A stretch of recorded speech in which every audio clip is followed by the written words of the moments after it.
शारदा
पूजन करूया.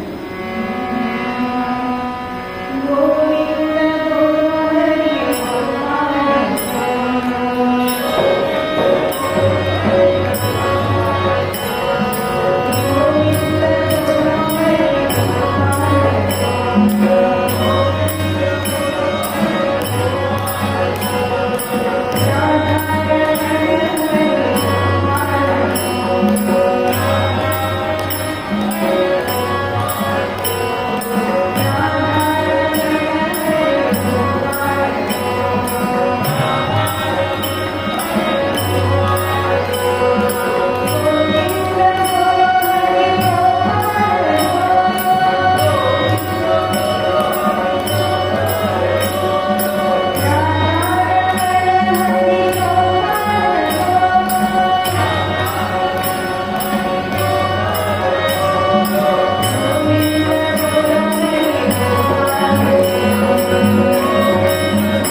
तुकोबा भगवंताचं नामस्मरण करण्यासाठी जात एकांतवास. ज्यांना असे हो सुद्धा सर्वदाही उदास. आता व्यवहारामध्ये आपण उदास म्हणजे खिन्न असं म्हणतो, पण पारमार्थिक भाषेमध्ये उदास या शब्दाचा अर्थ असा आहे की ज्यांना खूप आस म्हणजे भगवंताची ओढ त्यांना लागली आहे त्यांना उदास असं म्हटलं जातं. असे तो सदा सर्वदाही विरागी. वैराग्य मूर्ती त्यांना म्हटलं जातं. असे हे तुकोबा. किती वैरागी होते हो, तर जेव्हा संत तुकाराम महाराजांचा वी शांताराम यांचा सिनेमा काढला संत तुकाराम नावाचा आणि विष्णुपंत पागनीस यांना ती भूमिका दिली. ती आजही तुकोबांचे फोटो बघितले तुम्ही विष्णुपंत पागनीस आमचे फोटो आहे. पण ही भूमिका करताना विष्णुपंतांनी वी शांताराम यांना काय सांगितलं होतं की मला दुप्पट मोबदला हवाय, तुम्ही ते देणार त्याच्या दुप्पट मला हवाय, तर मी ही भूमिका करणार नाही. होता पूर्ण झाला सिनेमा आणि जेव्हा माणसं द्यायला मी शांताराम आले तेव्हा विष्णुपंत पागनीसमध्ये अशी अवस्था झालेली होती की मला एक पैसा सुद्धा मोबदला नकोय. म्हणजे नुसती तुकारामांची भूमिका करून इतकं वैराग्य येतं, म्हणजे स्वतः आणि जे सदा अंतरंगी पांडुरंगाच्या भजनामध्ये निमग्न असणारे असे हे तुकोबा. आणि ते आपल्याला सांगतात की आपला जो एक देव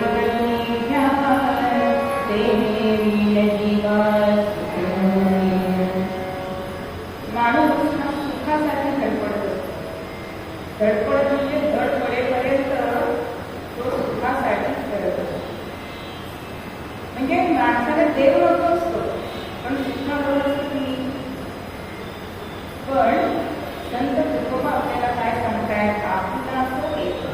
आता बघा वाक्य रचना कशी आहे, तो आपलं पण म्हटलंय कारण भगवंतना आपल्यामध्ये आहे ना, तो आहे म्हणून आपण चालतोय फिरतोय सगळं करतो म्हणून तो आपला आहे. पण ही एखादी गोष्ट आपली असते त्याला आपण ही माझी गोष्ट आहे का मुलगा असेल हा माझा मुलगा, तो माझा मुलगा असं नाही म्हणत ना. पण तुकोबा इथे आपला पण म्हणतात आणि तो पण म्हणतात. असं कसं काय, म्हणजे जो भगवंत आपल्याला दिसत नाहीये म्हणून तो लांब आहे. कशापासून, मनापासून. आपला जीव त्याच्याशी जात नाहीये ना म्हणून त्याला आपला पण म्हणतंय आणि तो पण म्हणतंय. बरं एक कसं म्हणतंय, कारण परब्रह्म हे एकच आहे.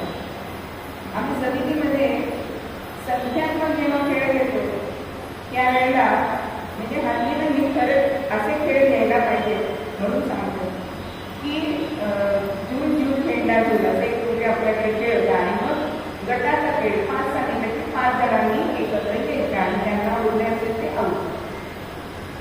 तर आम्ही असे शब्द वापरतो की एक म्हणजे ब्रह्म, म्हणजे ब्रह्म म्हटलं की प्रत्येकाने एक एक उभं राहायचं. 5 म्हटलं तर पांडव, म्हणजे तेव्हा पांडव आम्ही शब्द घेतो. 7 संख्या असेल तर सप्तर्षी, 9 असेल तर नवग्रह, म्हणजे अशी आम्ही संख्या घेतो आणि पटकन पेटत नाही बरं का बऱ्याच वेळी आऊट होतो. तर परब्रह्म हे एकच आहे. मग असा तो एकटा असणारा त्याला कसं करायचंय, का करायचंय, तर देणे दिने जीवा तो जर आपल्याजवळ असल्याशिवाय आपल्याला सुख होणार नाही. बघा साळींदर नावाचा एक प्राणी आपण सगळ्यांनी बघितला असेल. कसा असतो तो, त्याच्या अंगावर काटे असतात पण ते त्याला टाकता त्याला तोच लागता नाही तो, कारण तो त्याच्या शरीराचा भाग आहे. पण जेव्हा तो चालताना जमिनीतला काटा जर त्याच्या पायात मोडला तर तो असह्य होतो आणि त्याला दुःख होतो. का, तो त्याच्या शरीराचा भाग नाहीये म्हणून. जशी नदी ही समुद्राकडे का धावते, आपण जलचक्र बघितलेलं आहे.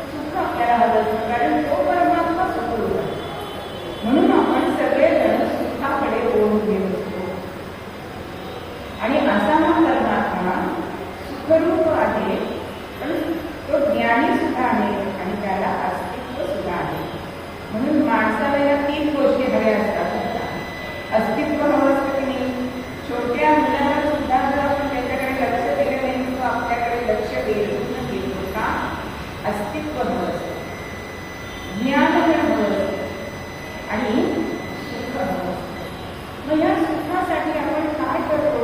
विषयांचा संग करतो आणि आपली दिशा चुकते.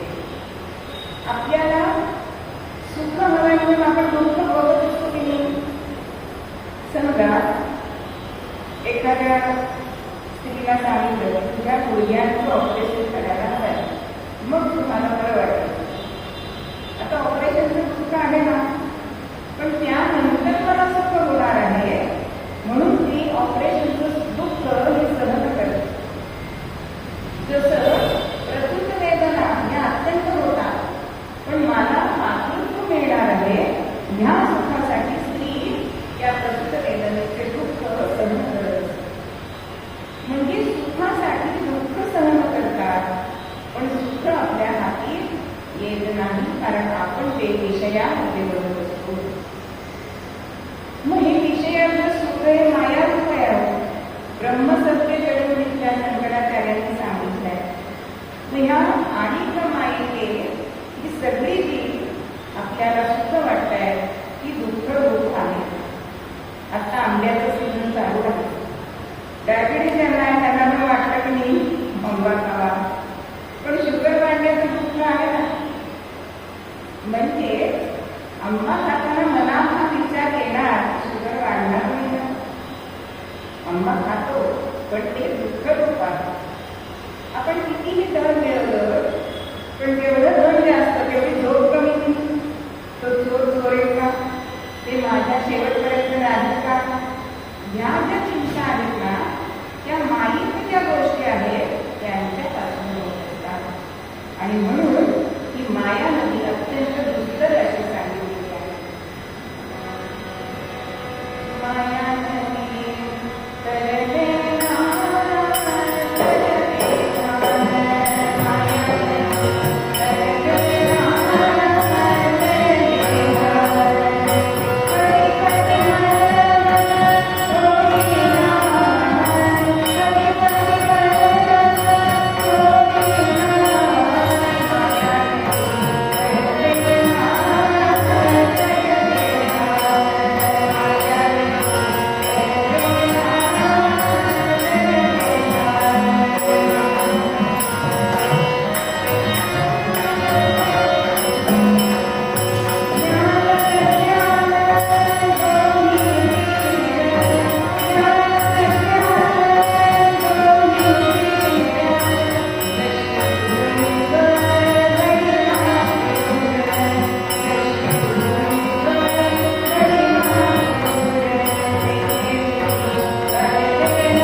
आपण सुख मागत असतो, पण दुःख मागणारे एखादंच असतात. आपल्याला माहिती आहे कुंतीला जेव्हा भगवंतांनी विचारलं होतं की तुला काय देऊ, तेव्हा कुंतीकडनं भगवंत निघाला होता त्यावेळी जातो जोडी असं म्हणण्यात आलं. अरे कृष्णा असं नसतं म्हणायचं, येतो मी असं म्हणायचं. आज थांब आहे म्हटलेस का, म्हणून आज जाऊ नको असं कुंती सांगते. दुसऱ्या दिवशी हा निघालाय. कुंती विचारते आज वार काय आहे, बुधवार आहे. मग आज पण जायचं नसतं, राशी तुझी केशी कधी, म्हणून त्या दिवशी सुद्धा भगवंताला राहायला सांगितलं. आणि तिसऱ्या दिवशी अवसर असते आणि त्यामुळे भगवंत पुन्हा त्याला राहायला सांगितलं. तेव्हा भगवंत म्हणतो तू मला एवढी थांबवतेस, तुला हवंय तरी काय. पण कुंती त्याच्याजवळ मागते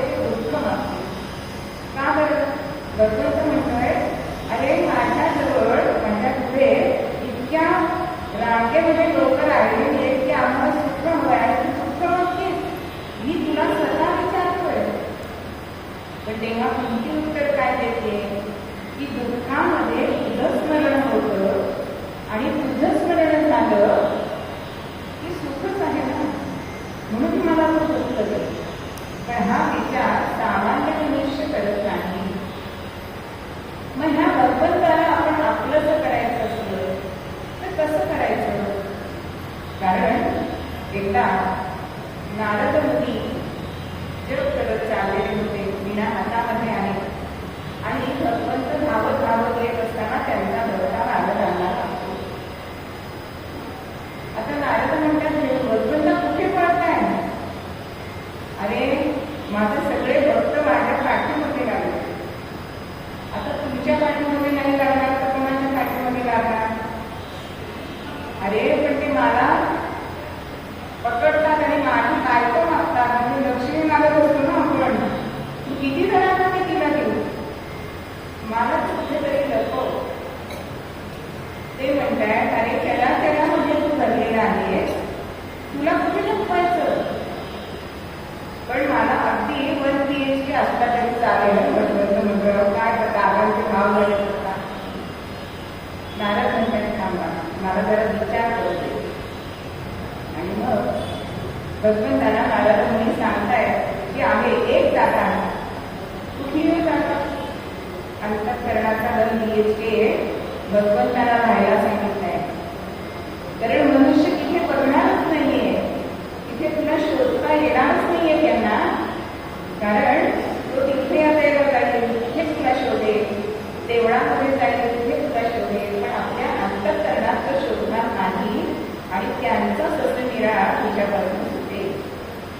मग असा हा भगवंत आपल्या हृदयात आहे, पण त्याला आपला असा करायचा आहे. मग तो प्रीतीही करायला पाहिजे ना. आपली एखादी गोष्ट कधी होते, व्यक्ती कधी होते, तर ती प्रीतीही होते. मग या प्रीतीही आपलं करायचं आहे. त्याला 6 प्रीती लक्षण सांगितले ददाती प्रतिगृह्णाती गुह्यकृपा गुह्यमाख्याति पृच्छति भुक्ते भोजयते चैव शरदितं प्रीतिलक्षणं भगवान् गोपाल कृष्ण. काहीतरी द्यायचं आणि काहीतरी घ्यायचं या व्यवहारामध्ये करतो. बघा आज सुद्धा असे वाईट माझ्या मी येत मला बरोबर मार्ग आलो, माझं लक्ष करत आहे कोण कुठे बसतं हे आपण बघत असतो. आपल्याला नाव माहिती नाहीये, पण नेहमीचे चेहरे तिथे तिथे बसलेले असते. तर समजा ती व्यक्ती नाही दिसली तर आपण त्या दिवसांनी विचारतो की नाव आला म्हणतात, अशी चौकशी करतो. नाव माहिती गाव माहिती, पण आत्मीयता वाढते की सहवासाने. आणि मग असं झाल्यानंतर त्या व्यक्तीला पण आपल्याबद्दल की अरे आपण गेलो नाही तर विचारलं यांनी, आत्मीयता वाढते. ददाती प्रतिगृह्णाती, म्हणजे आपण पण द्यायचं आहे आणि त्यांनी दिलेलं पण घ्यायचं. मग होता होता ओळख वाढते. मग नाव विचारतो, कुठे राहता विचारतो, म्हणजे फोन नंबर विचारतो. मग होता होता कधीतरी श्रावणाची सवाशन म्हणून आपण त्यांना बोलवतो. त्यानंतर त्यांना आवडतं ते देतो. इतकी मैत्री होत जाते जाते जाते आणि मग आपलं ध्येय सांगणं. आपल्या मैत्रिणीला आपण सांगतो की ध्येय आपले काय मी सांगतो, जसं आपलं सांगतो तसं तिचं पण ऐकतो. आणि मग भुकते आणि भोजन आपण पण तिला जेवायला बोलवतो, ती पण आपल्या. म्हणजे ही जी 6 लक्षणं सांगितले ती प्रीती वाढवायची लक्षणं आहे. मग आता व्यक्ती आपण आपलंच करू शकतो, तर देवाला ह्याच मंत्रांनाही न आपलंच करता येणार. प्रयत्न केला तर सगळं येतं. मग भगवंताला पहिली गोष्ट काय द्यायची काय? ओळख तर आपल्याला आहेच. आपण भगवंताला ते सगळं रूपामध्ये बघतो, तरी आपल्या अंतरात्म्यातला अंतरात्मा तो आपल्याला बघता येत नाही. पण आपल्याला सगळं मूर्ती देवाची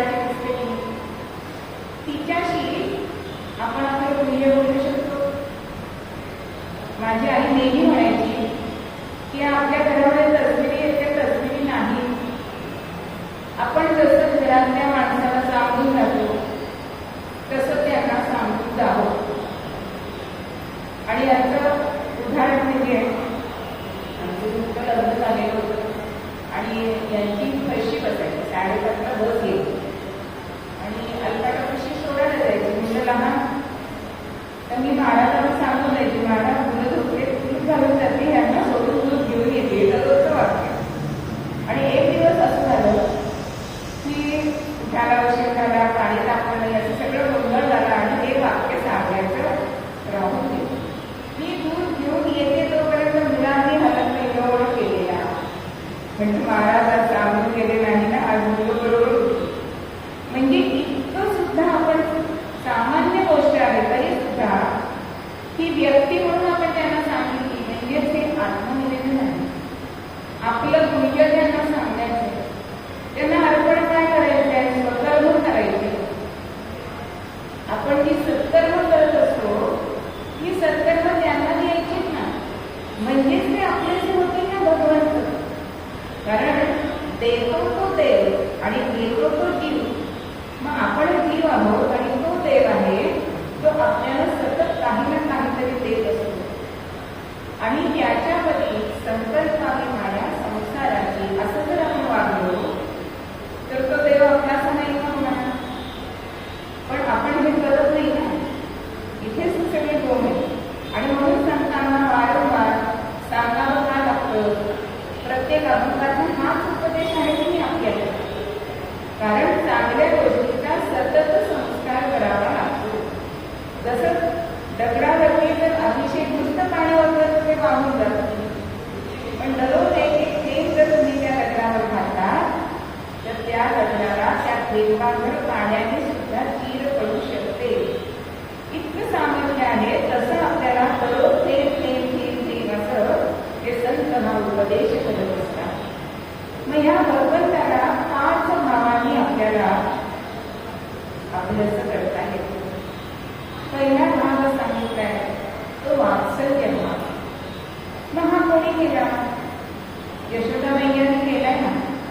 भगवंत माझा मुलगा आहे, मग त्याला तिने मांडीवर जोडवलंय, हात धरवले, अंगाई पिकासाठी काढले, असा वात्सल्य भाव त्यांनी भगवंत तिने आपला सख्य भाव सुदामा आहे, अर्जुन आहे. सख्य भावाने हा भगवंताला त्यांनी आपलंच केलं. अहो सख्य भाव म्हणजे मैत्री ही नुसती अस्पृश्यतेवर अवलंबून अशी नसावी.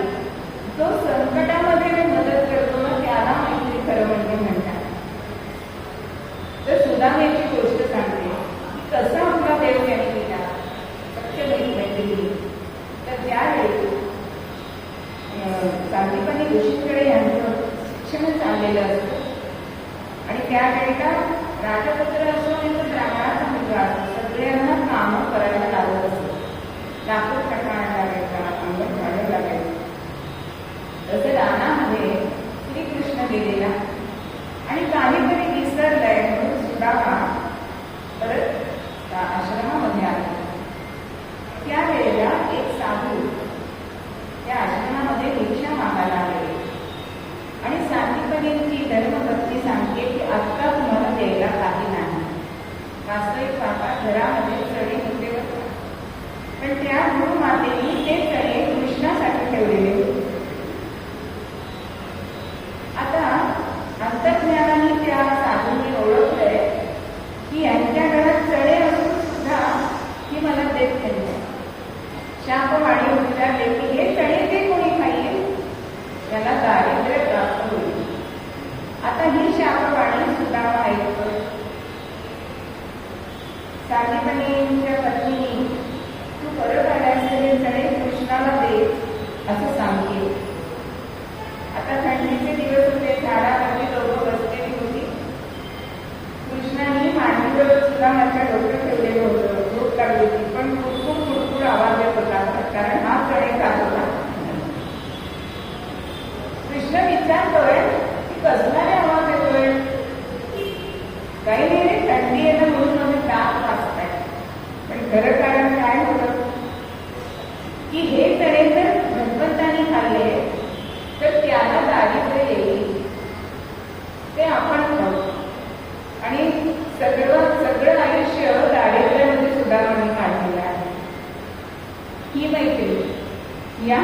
दास्य भावाने त्यांनी कृष्णाला आपलंच केलं. शांती भावाने सुद्धा आपल्याला भगवंताला आपलंच करता येतं. मग सगळ्या संतांनी या भगवंताला शांती भावाने आपलंच केलेलं. दास्य भावाने आपलंच करता येतं भगवंताला. मारुतीरायांनी प्रभू रामचंद्रांना दास्य भक्तीने आपलंच केलं. किती आपलंच केलं की जेव्हा राज्याभिषेक झाला त्यावेळी मला हनुमंताला द्यायला काहीही माझ्याकडे बसत नाही, हे त्याचं ऋण माझ्यावर आहे असं सीतेला प्रभू रामचंद्र सांगतायत. इतका दास्य भाव. आणि शेवटचा 5वा भाव जो आहे तो मधुरा भाव. म्हणजे पती म्हणून भगवंताला मानायचे आणि त्या भावाने भगवंताला आपलं करायचं. मग हा भाव रामकृष्ण परमहंसांनी मधुर भक्ती केलेली आहे. आत्ता होऊन गेलेले गुलाबराव महाराज त्यांनी सुद्धा मधुरा भक्तीने भगवंताला आपलं केलेलं आहे. अशा या 7 भावांपैकी एक तरी भाव आपल्याला करता येत नाही. एक आजी होत्या आणि आपल्या नातवाला सांभाळायचं, पण कसं मी गोपाळ कृष्णाला स्नान घालते, गोपाळ कृष्णाला भरवते असं त्यांच्या मनामध्ये भाव होता. आणि एक दिवस एक जण त्यांच्याकडे येतात आणि म्हणतात, अहो तुम्ही कृष्ण म्हणून त्याचं करता सगळं, तर पारोशाने करता की कालची खिचडी उरलेली त्याला खायला लागला. आता असं म्हटल्यानंतर ते आलेला असं वाटतं की आपण भगवंत समजून त्याचं सगळं करतो आणि त्याला आपण शिवी खिचडी देतोय. पण आधीच्या जे शरीर थकलेलं असतं त्यामुळे ते त्यांना स्नान करून दररोज ते त्यांना भरवता येत नाही.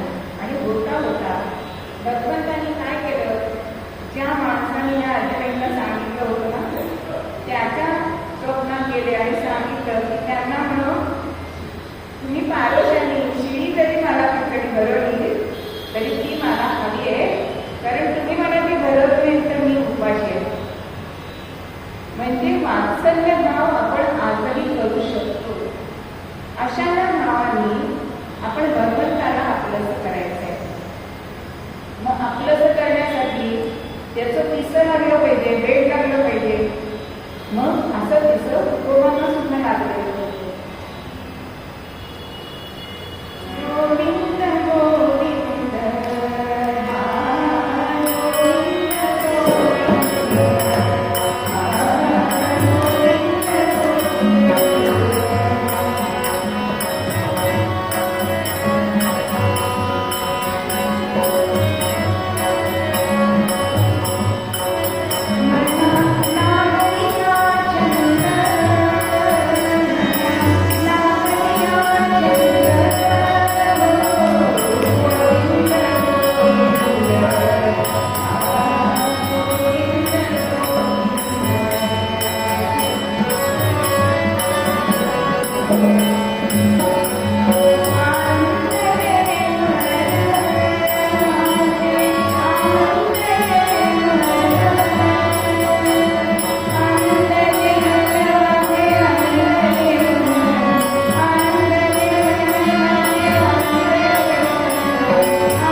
या भगवंताला आपलं करू शकतो.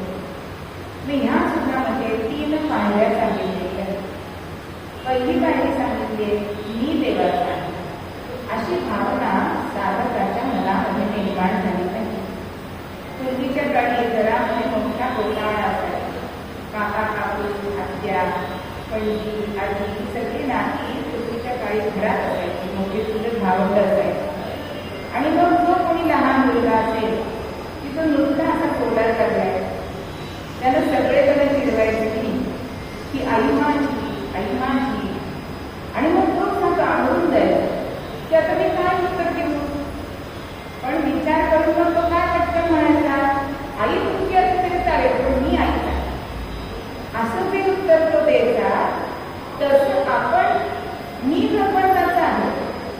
भगवंताने मला स्वीकारो न स्वीकारो, पण मी भगवंताचा आहे, ही पहिली पायरी आपल्या मनामध्ये तयार झाली पाहिजे. मग ही एकदा तयार झाली की दुसरी पायरी कुठली येते की तो माझा आहे, जसा मी त्याचा आहे तसा तो माझा आहे. हे जर आपल्या मनामध्ये आपण धरलं तर आपण प्रत्येक गोष्ट ही त्याच्या आवडीची करून दिली.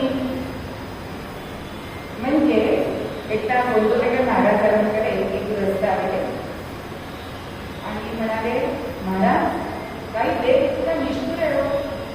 महाराज म्हणजे झालं तरी काय, तुम्हाला कसा तो निष्ठुर दिसतो? बघा, गेली 15-18 वर्ष मी एवढी दत्त गुरूंची प्रार्थना करतोय, भजन करतोय, दर गुरुवार कधी चुकत नाही मी हार आणल्याशिवाय. 5 किलो पेढे देतो, त्यांची आरती करतो, असं सगळं सांगतात. महाराज शांतपणे ऐकून घेतात. झालं सांगू, पण तुम्ही अजून एक गोष्ट करता याच्याबरोबर सांगू. ते म्हणाले, काय करतो याच्याबरोबर? तुम्ही दर गुरुवारी जेव्हा दत्तरायाला हार घ्यायला जाता त्यावेळी तुम्ही तुमच्या पत्नीला वेणी सुद्धा आणता. आता ती पत्नीला वेणी घेताना कशी घेता? तो माळी पुचकी फुलं नाहीत ना हे बघून घेता, टवटवीत फुलांची वेणी आहे ना हे बघून घेता. ती माझ्या पत्नीला आवडेल ना हा विचार करून घेता. किंवा दरवेळेला कधी मोगऱ्याची घेतात, कधी आबोलीची घेतात, आणि तिची आवड करतात. पण हीच गोष्ट तुम्ही हार घेताना करता का? त्या हारामध्ये दोरा जास्त आणि फुलं कमी असा जरी हार त्या माळ्याने दिला तरी तो घेता. तो त्या तसबरीला पूर्ण पुरतोय की नाही? कधी कधी आपण हार घातलेले बघतो तो ते गळ्याशी आलेला असतो. अहो, देवाला खास नाही का बसणार हा विचार मनात येतो तो आपल्या का नाहीये? मी त्याचा आहे हा भाव आपल्या मनामध्ये नाही.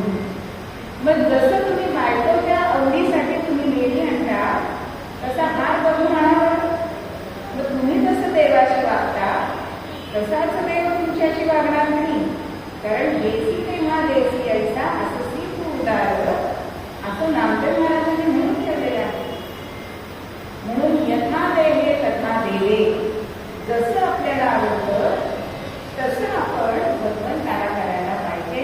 तेव्हाच तो माझा आहे ही आपल्या मनामध्ये गुणगान करते. आपल्याला देवाला सगळं चांगलं लागतं, डावीकडे लागतं, उजवीकडे लागतं, गोड लागतं, सगळं लागतं नाही. पण पूजेच्या तयारीमध्ये असतं का बघ? गणपतीसाठी दुर्वा, तांदूळ, विष्णूला कळत असते का? शंकराला देव असतो का? असं दररोजच्या पूजेमध्ये असतं का? म्हणून आपण प्रत्येक गोष्ट करताना ही आपल्याला आवडेल का हा विचार करा आणि ते देवाला द्या. आज मंडळी केला की ते विचारतात, तुम्हाला सत्यनारायणाची फळं आलेत का? आणि चांगलं रसरशीत द्या ना फळ. एक द्या, 5 नको. पण जे द्या ते रसरशीत द्या. तुम्ही ती वाढवलेली फळं खा, मग देव कसा करतो घेईल? म्हणजे हा भाव तुमच्या मनामध्ये असायला पाहिजे. आणि तिसरी पायरी की तो मीच आहे. ही जेव्हा भावना होते त्यावेळेला तो देव आपलासा होतो. आणि मग तुकाराम महाराज शेवटच्या चरणामध्ये म्हणतात की तुका म्हणे सरे एका मरणेची सरे. काय होतं की हा जन्म मरणाचा खेळ आहे, तो भगवंताला आपण आपलंच केलं की तो जातो. म्हणजे बघा, मासा संपूर्ण पाण्यामध्ये असतो, पण माशाला तहान लागली तर त्याला पाणी पिता येत नाही. बरं, त्याला पुढे व्हावं लागतं, तेव्हाच पाण्याचे थेंब त्याच्या तोंडामध्ये जातात. मग तसंच आहे ना, आपण या संसारामध्ये आहोत, पण कधी आपण आत पडून बघतो का? त्या माशाप्रमाणे आपण अंतर्मुक्त झाल्याशिवाय तो भगवंत आपला कसा होईल? आणि म्हणूनच उत्तम अशी पुढे कीर्ती मागे, असा शेवटचं चरण हे सांगताय.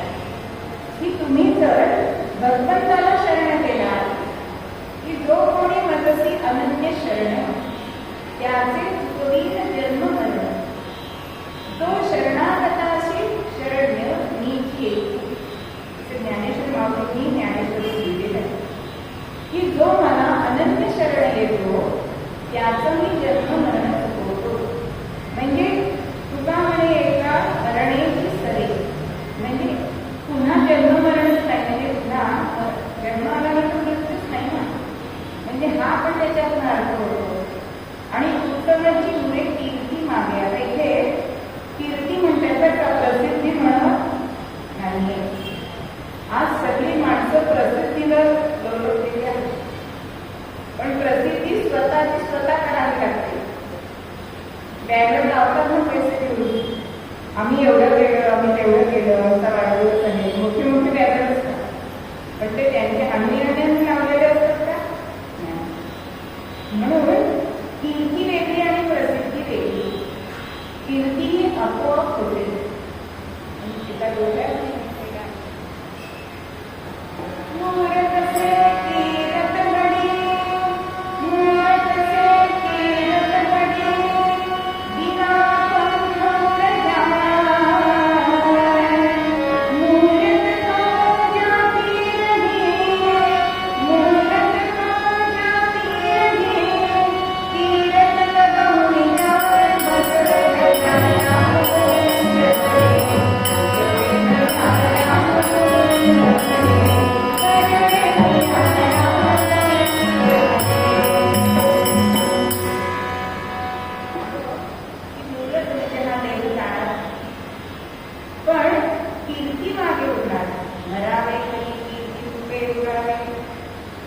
तुमची कीर्ती ही मागे राहते.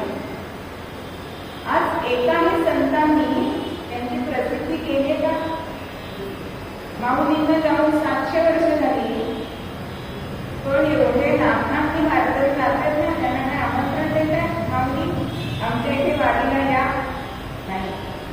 त्यांची कीर्ती आहे म्हणून कीर्तीमध्ये आणि प्रसिद्धीमध्ये कैलच करू नये. आपण असं वागावं आपल्या मनाला त्या भगवंताचं पिसं लागावं आणि माईक गोष्टीमध्ये आपण अजिबात बहुमान होऊ नये कारण त्या दुःखमय त्याचा परिणाम हा दुःखाचाच होतो. हे जर आपण जाणलं तर तो देव तो आपलाचा होऊ शकतो आणि हेच आपल्या मूळ बलामध्ये तुकोबा सांगतात.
एकदा सगळ्यांनी नामस्मरण करा.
एक 5-6 वर्षाची मुलगी आणि सज्जामध्ये तिची आई वेळी झाली. आज हे दृश्य बघायला कमी मिळतं, कारण हे केसच का वाढवतच नाही का असं. ती 1500 सालाची गोष्ट आहे आणि त्या मुलीची वेळी घालत असताना अचानक मोठा आवाज ऐकायला येतोय. चौघडे वाजताय, सनया वाजताय आणि ती मुलगी म्हणती आहे, कसला आवाज येतोय? तेव्हा अगं आई म्हणते, तुझ्या त्या मैत्रिणीचं लग्न आहे ना, तो तिचा नवरा गोड्यावरनं मार्ग चालू केला. आता तो लग्न करून तिला घेऊन जाईल सासरी. अशा या मायलेकींच्या गप्पा चालले आणि होता होता ती मुलगी विचारते, आई तर तिचा कसा नवरा आहे तसं माझा नवरा काय करतो? आता मुलांचे प्रश्न आणि त्याला आपल्याला उत्तर देणं हे कधी कधी त्यांचा अवघड असतं. आता ही काही ना काहीतरी वेगळा विषय काढते, पण आपल्या प्रश्नासाठी काही सोडत नाहीये हे का. आणि शेवटी आई काय करते, त्या सज्जासमोर एक गिरीधर गोपाळाचं मंदिर असतं, त्याच्याकडे अंगुली निर्देश करते आणि म्हणजे तो गिरीधर आहे ना, तो तुझा नवरा आहे. त्या मुलांचा हे कळलं. आणि अशी ही बाला कोण होती हो?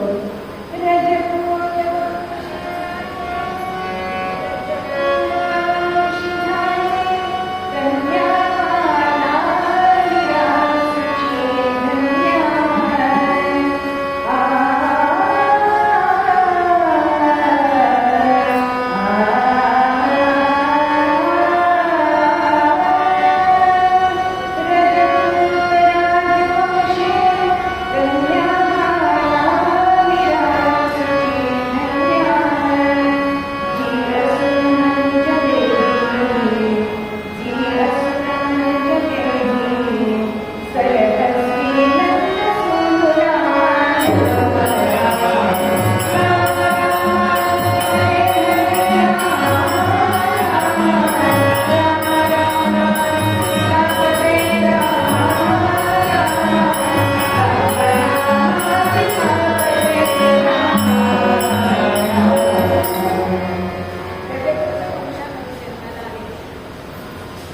अशी ही मीरा.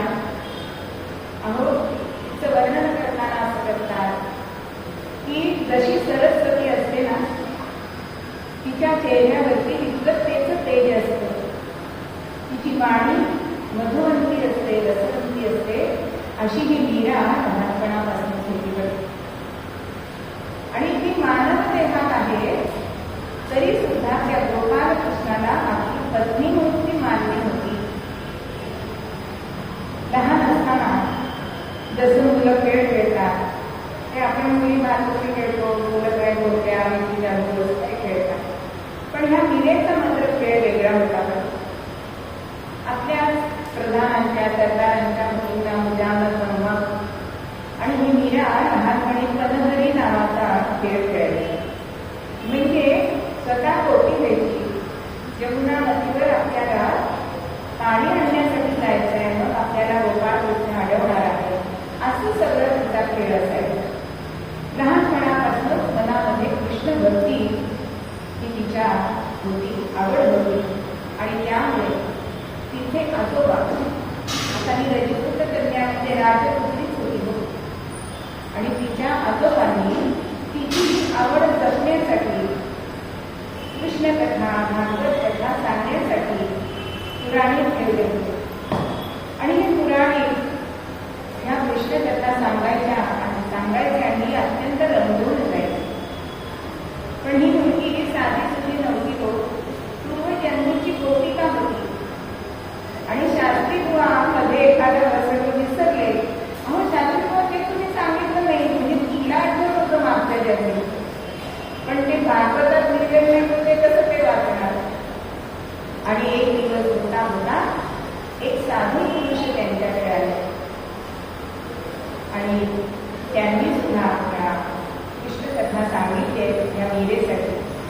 आणि दुसऱ्या दिवशी त्या साधू बुवांनी या मीरेला विचारलं, जसं आपण खावणे गेलो की घरातल्या मुलांना विचारतो काय आणायचं तुम्हाला खाऊ, आपण केळकरी वगैरे विचारतो हल्लीच्या काळात, तसं ह्या साधू बुवांनी तुला विचारलं काय देऊ बाळ तुला. तर ह्या साधू महाराजांकडे एक सुवर्णाची गोपाळ कृष्णाची मूर्ती होती. आणि ती इतकी लोभस होती की मीरा त्या मूर्तीच्या प्रेमात पडली आहे. आणि त्या साधू बुवांनी असं विचारलं, द्रौपदी म्हणजे ती मूर्ती मला द्या. आता अहो साधू असले तरी मनाने मीरा असायला पाहिजे ना, सोन्याची मूर्ती द्यायची. असं बोलायचं सोन्याचे भाव किती चढले.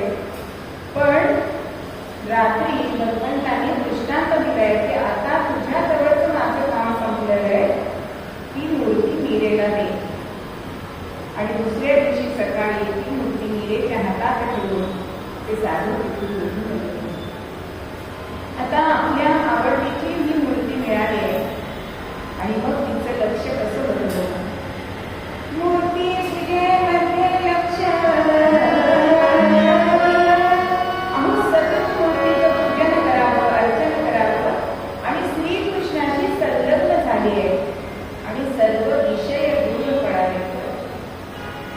असं होता होता ती कन्या मोठी होती. आता देवळामध्ये जायला लागली. तिथे भगवंताचे पूजन करावं, त्याच्या पुढे नृत्य करावं असा हिचा परिपाठ चालू झाला. त्या देवळामध्ये अनेक साधू येत असत, त्यांच्याशी आध्यात्मिक चर्चा करावी. आणि एक दिवस रतनसिंह या देवळामध्ये गेले, कारण आता मुलीला समजवायला बापाचं लागतं की तू आता उपवर झाली आहे. पण जेव्हा रतनसिंहाने तिला सांगितलं की आता तुझा विवाह करायला पाहिजे, तेव्हा ती म्हणतीये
पडले. त्यांना वाटतं या साधू व्हायला त्यांच्याशी कोणी त्याची कल्पना केलं तर काय. पण मी सांगते, हा समोर जो मुलीकडे दिसतोय ना, तो माझा पती आहे. मी त्याची तनमनाने जाया म्हणजे पत्नी झालेली आहे. अहो, तुमचं एवढं मोठं भाग्य की जगाचा चालक मालक आहे तो तुमचा जावई आहे. पण राजाचा विश्वास कसा बसला. तो म्हणतोय हा तुझा पती आहे ना, तर मग त्यांनी तू दिलेला विडाचा खाली. पण मधुरा भक्तीने आपल्याचा केलेला हा देव मीरा म्हणते काही खाणार. आणि म्हणून गोविंद तिला तयार केलाय, पत्नीप्रमाणे शृंगार केलाय.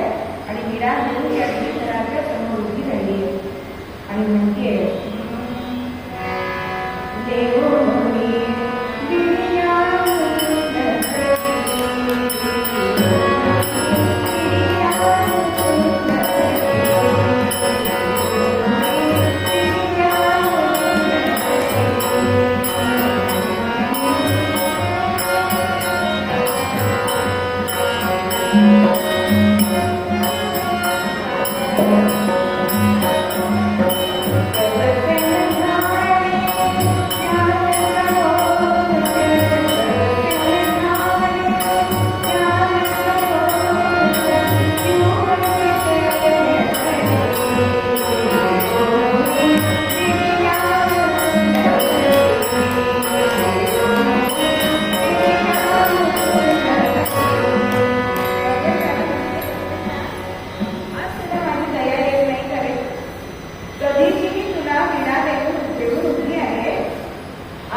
आणि खरोखरच चमत्कार झालाय.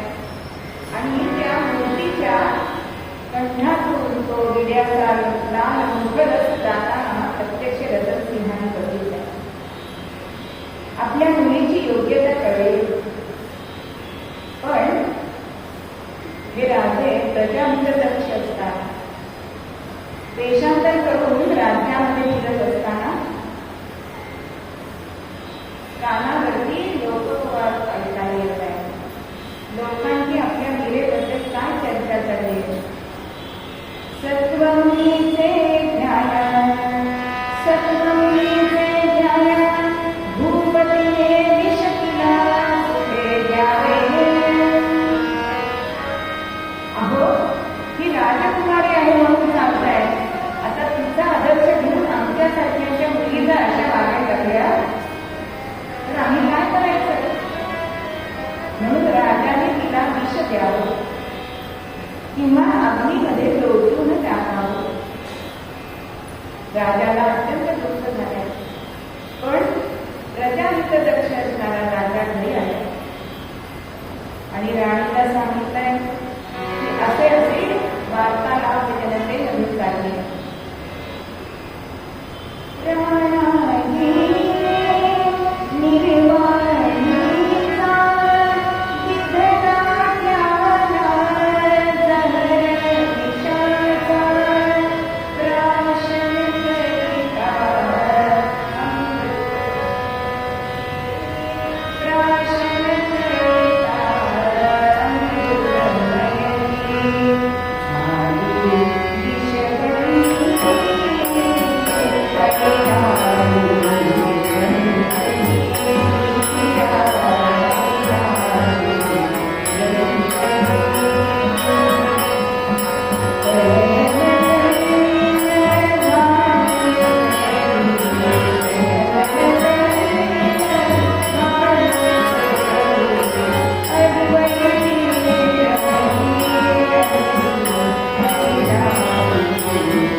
राणी म्हणून चित्तोडला आली आहे.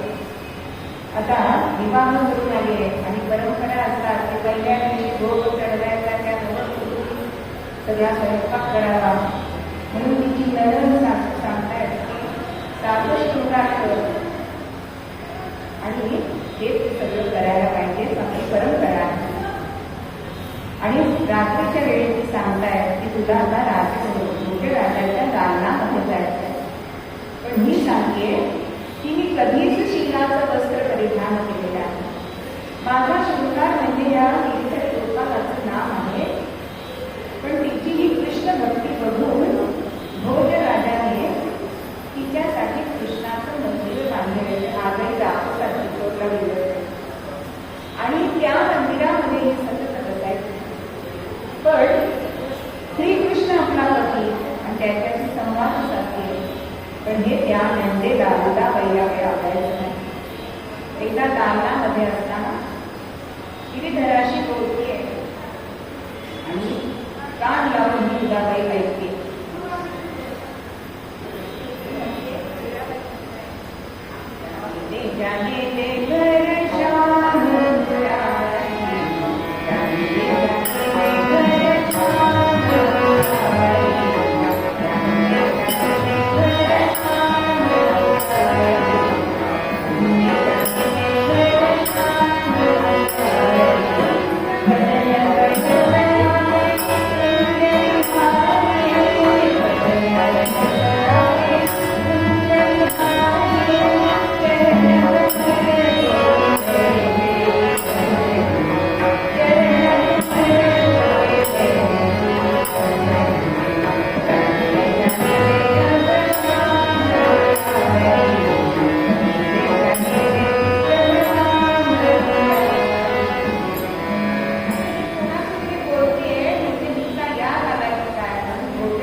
एखादी गोष्ट वारंवार सांगितली ती खरी वाटायला लागते. आणि शेवटी भोजराजाचं सुद्धा मन असंच होतं. पण पुढे युद्धामध्ये हा भोजराजा कामी येतो. आता विधवेचं आयुष्य जगायचं आहे असं सांगितलं जातं. पण कृष्णामध्ये कृष्ण भक्तीमध्ये रंगलेली एकदा सासरे सांगतायत की तिकडे रंगपंचमीचा खेळ मोठ्या प्रमाणात साजरा केला जातो. तुला आता रंगपंचमी खेळता यायची नाही असं सासऱ्यांनी सांगितलंय. पण प्रत्यक्ष गिरीधरांनी तिच्या अंगावर रंग उडवलेले. अनेक संकट तिच्यावरती आली.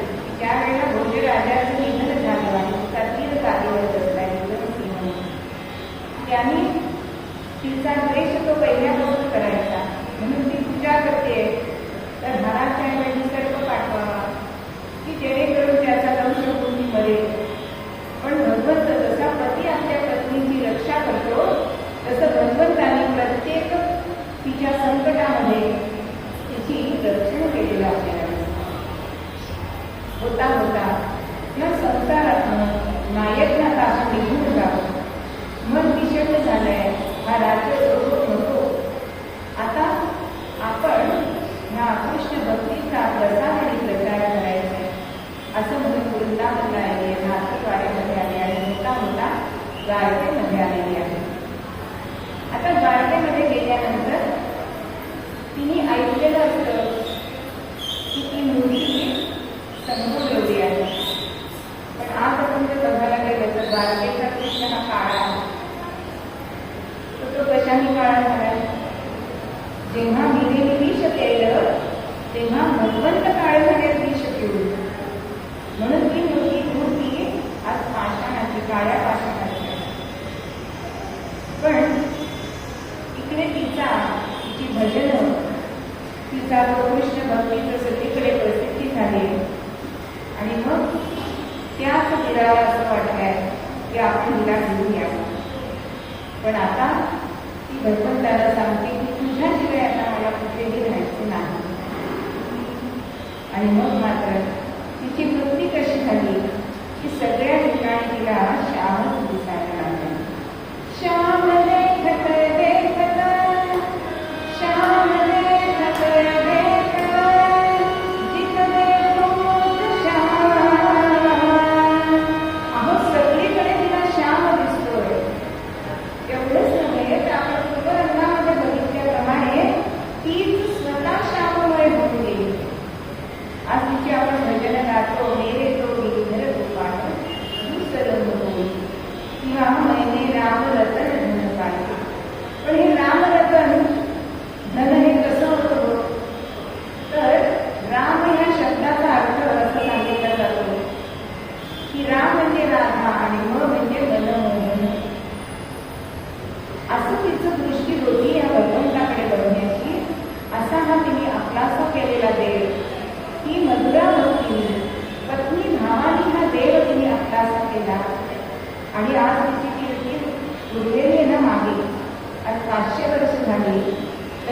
मीराबाईंची भजनं ही आपण आजही गातो.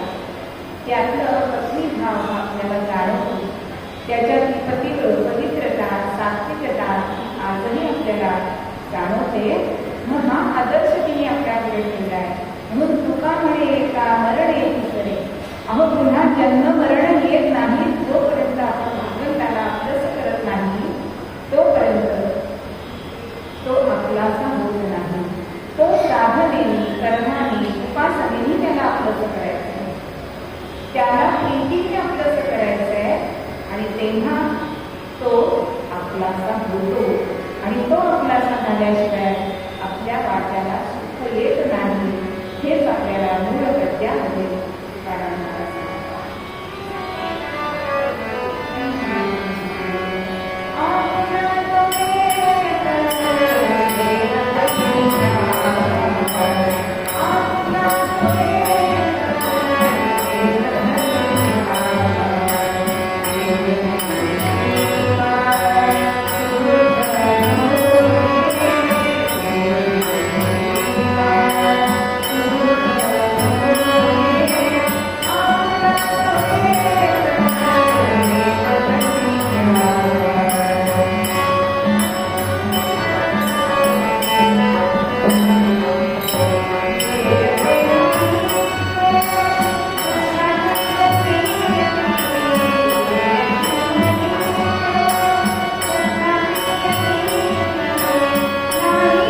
Thank you.